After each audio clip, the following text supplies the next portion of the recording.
नमस्कार। आज हम बात करने वाले हैं एक ऐसे समुदाय की जिनका इतिहास किसी महागाथा से कम नहीं है। ये कहानी है जुझारू और मेहनती राय सिखों की। अच्छा, उनके इस अनोखे सफर को समझने के लिए हमें एक सवाल से शुरुआत करनी होगी। आखिर उन्हें जंगल का राजा क्यों कहा जाता था?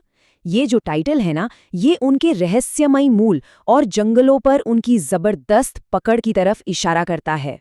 तो चलिए सीधे उनकी जड़ों तक चलते हैं।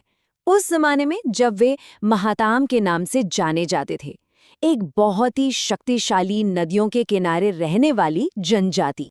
ये नाम ही देखिए, महताम, जिसका मतलब ही होता है महत्वपूर्ण या महान।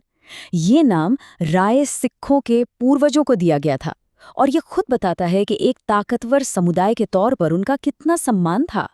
तो सोचिए, उनकी पूरी दुनिया पंजाब की विशाल नदियों के इर्द गिर्द ही घूमती थी, सतलुज, ब्यास और रावी।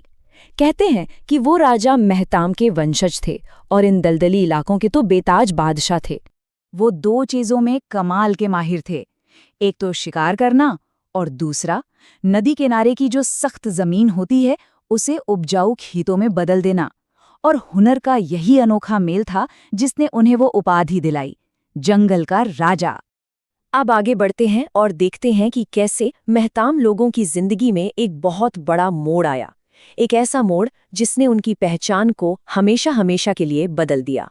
ये 15वीं और 16वीं शताब्दी का दौर था, जब सिख गुरुओं की शिक्षाओं ने उन्हें बहुत गहराई से प्रभावित किया और इसी वजह से उनके पूरे समुदाय में एक बहुत बड़ा बदलाव आया। उनकी बहादुरी और लड़ाई में जो उनका हुनर था, वो 10वें गुरु गोबिंद सिंह जी की नज़र में आया। मतलब उनके अंदर जो एक योद्धा था, उसे गुरु की सेना में एक नया और एक महान मकसद मिल गया। उनकी सेवा और वफादारी के सम्मान में उन्हें राय की उपाधि दी गई। राय का मतलब होता है एक नेता, एक प्रमुख, और बस तभी से वे राय सिख के नाम से जाने जाने लगे। लेकिन इस नई पहचान को बहुत जल्द ही भारतीय इतिहास की कुछ सबसे कठिन परीक्षाओं से गुजरना पड़ा। साल था 1871, जब ब्रिटिश औपनिवेशिक सरकार ने एक ऐसा कानून पास किया जो उनके समुदाय के लिए बहुत ही विनाशकारी साबित हुआ। ये कानून था आपराधिक जनजाति अधिनियम। इसने राय सिख जैसे लड़ाका समुदायों को गलत तरीके से निशाना बनाया, क्योंकि अंग्रेज उनसे डरते थे। इस एक्ट ने उन्हें बहुत सताया, लेकिन ये उनकी हिम्मत और मेहनत के जज्बे को तोड़ नहीं पाया। जैसा कि कहा भी जाता है, उन्होंने अपनी कड़ी मेहनत से बंजर पानी से भरी जमीन को सोने में बदल दिया। और यही तो उनकी सबसे बड़ी खूबी है कि वो सबसे मुश्किल हालात से भी खुशहाली पैदा कर सकते हैं। फिर साल 1947 में एक और बड़ी तबाही आई, भारत का बंटवारा, जिसने उनके समुदाय को जैसे जड़ से ही उखाड़ दिया। उन्हें मॉन्टगोमरी, जो अब साहिवाल है, और मुल्तान में अपने पुश्तैनी घरों को छोड़ना पड़ा। वो शरणार्थी बन गए और भारत आने पर मजबूर हुए, अपना सब कुछ पीछे छोड़कर। उन्हें पंजाब, हरियाणा और राजस्थान में बिल्कुल जीरो से अपनी जिंदगी फिर से शुरू करनी पड़ी।